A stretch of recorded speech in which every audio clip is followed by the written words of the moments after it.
Bole Baba Ki Jai. Welcome to the chanting after our 5th day of Navratri fire ceremony. Let's start with Jai Ganesh.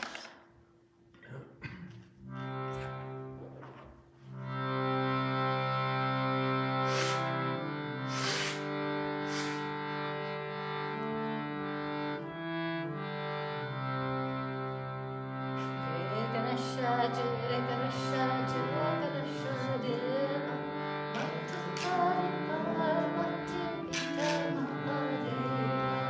Jai Ganesha, Jai Ganesha, Jai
Another song?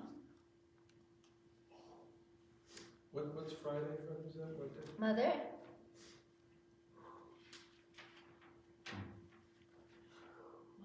We do number 1, or did anybody? Jayambe, Jagadambe, Mata Bhavani Jayambe. Yes, yes, perfect.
smoke at that fire. There it is. Let's do number 11. Omata, Omata. Omata, Omata.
to the king's palace.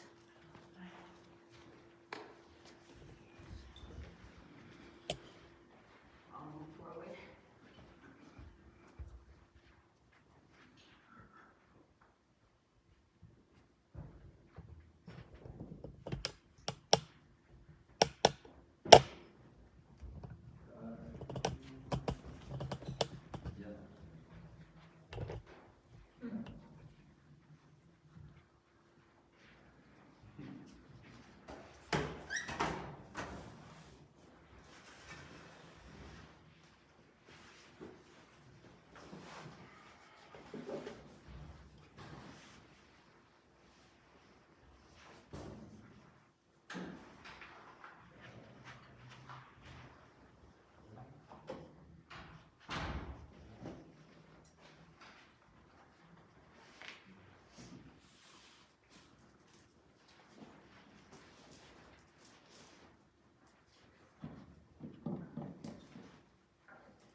So Vedavyasa prayed very hard to have a son. He finally had a son named Sukadeva through miraculous means. And when Sukadeva grew up to be a splendid young man, his father asked him to get married. But Sukadeva wasn't happy about that idea. He said that that marriage was a great bondage, and he did not want that to, he would never attain moksha or liberation if he had to be married. So he did not want to. But Vedavyasa said, in the city of Mithila, there lives a king who is also an enlightened Muni. His name is Janaka. Go to him, Sukadeva. He will deliver you from your confusion, for he's a Jiva Mukta, a liberated man, while he's married and while he's running a kingdom. Sukadeva cried, incredible. Here is a king, father, who rules a kingdom. How can Janaka be enlightened? It is like darkness and light existing in the same place. But I must go and see for myself. Give me leave. And so Suka prostrated to his father and said goodbye. And his father said, oh, my son, you're the light of my life.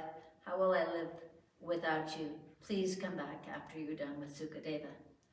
So it turns out that Mithila, where King Janaka lived, was a whole year's walk away. So this is slow transportation in India at those times. So he walked over mountains and through valleys and learned a lot on this whole year of traveling. When he got to the kingdom,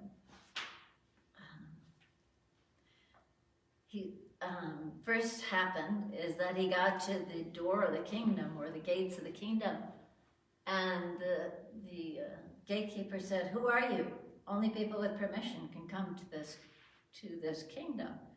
And Sukadeva thought, oh my gosh, here I traveled one whole year and I'm not even going to be getting into this kingdom.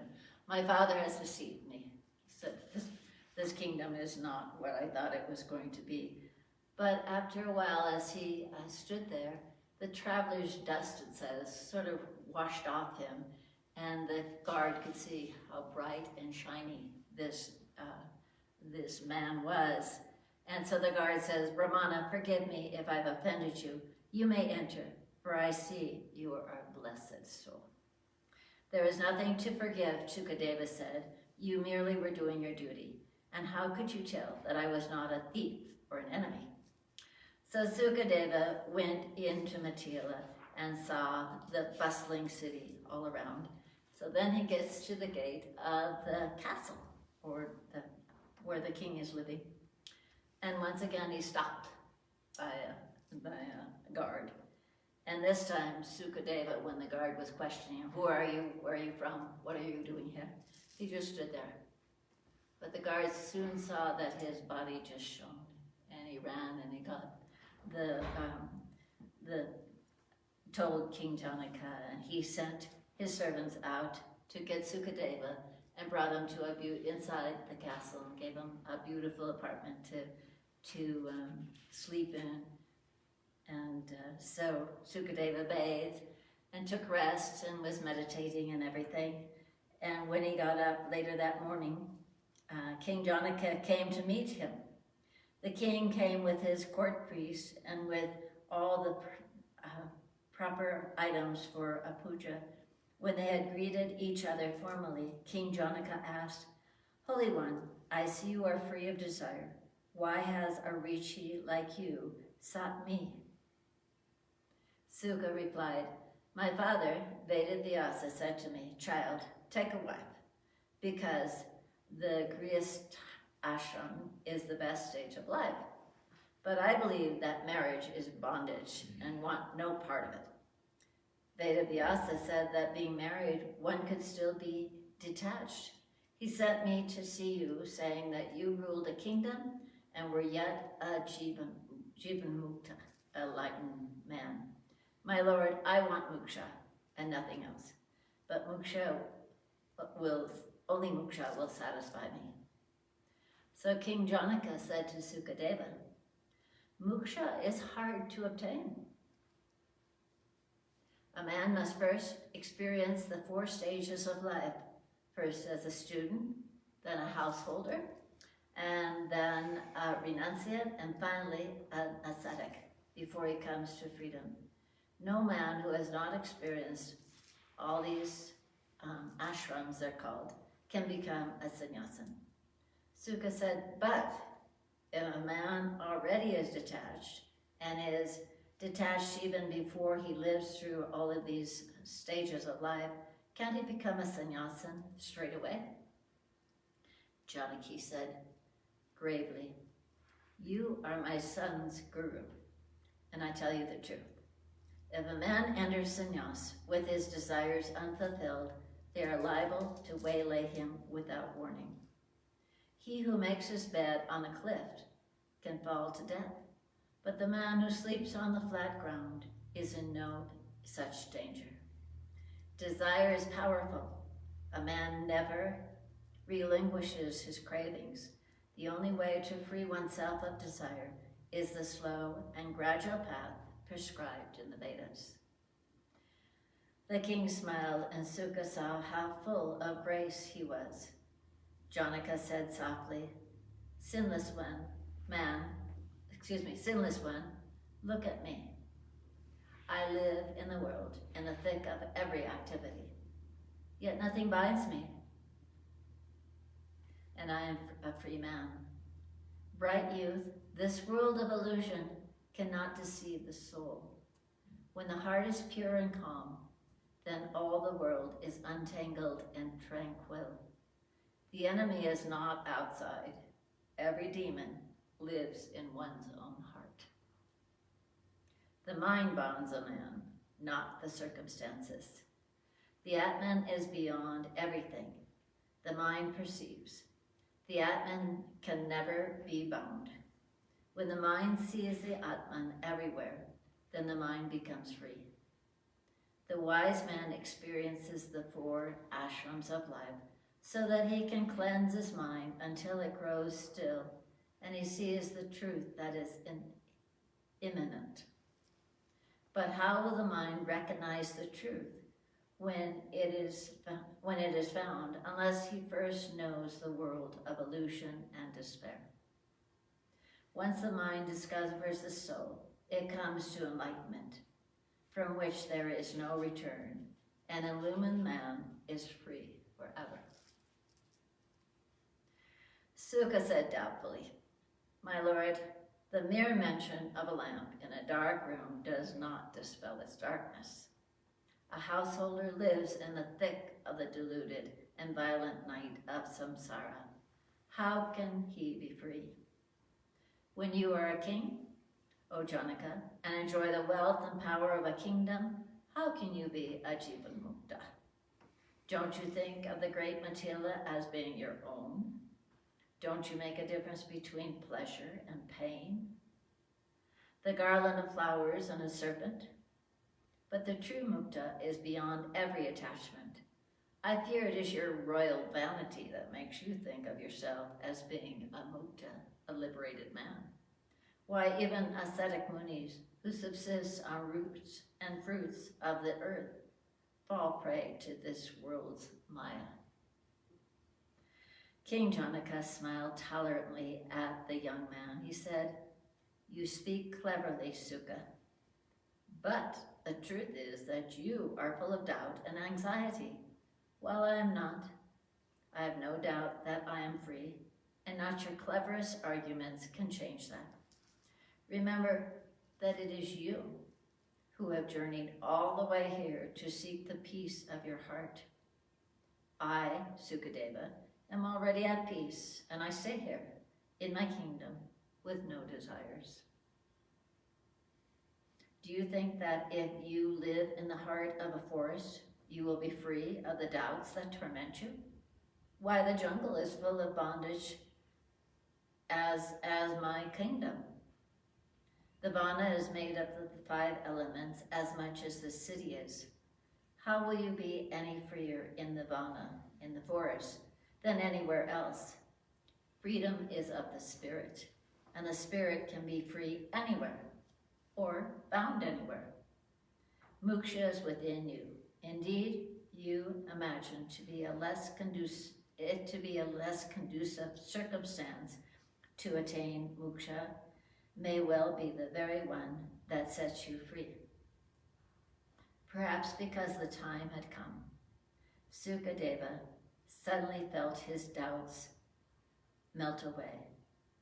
Janaka had said nothing to him that the Guru Brihaspati and his father Vedavyasa had not said to him. Yet the manner in which the Lord of Matila argued, and most of all, his cheerful detachment, struck a deep chord in Sukadeva. Vedavyasa's son fell like a man who had set down a great burden that he was carrying.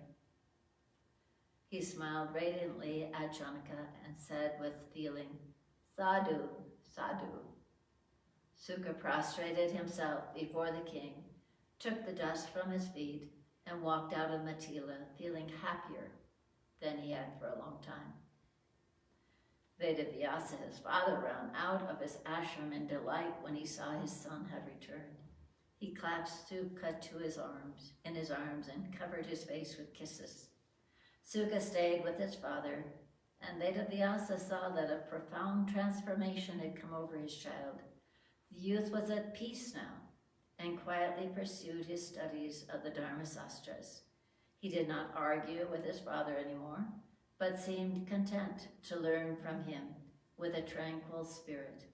And whenever Sukha sat in meditation, he saw Janaka's serene, smiling face before him, and thus filled him with untold peace. After some time, Vedavyasa cautiously broached the subject of marriage again with his son. This time, Sukadeva smiled and said, "As you wish, father. If it will make you happy, I am ready to enter the ashram of marriage life." Vedavyasa was overjoyed. Sukha was married to a chaste girl called Pivari, who was also a rishi's daughter. She was a devoted wife, and they had 4 sons together and a daughter. Vedavyasa watched his son's family in quiet delight, and Sukha was so happy that if he ever looked back to the time when he was stubbornly refused to marry, he would laugh to himself that he had been so afraid. But Sukha never lost his quest for moksha.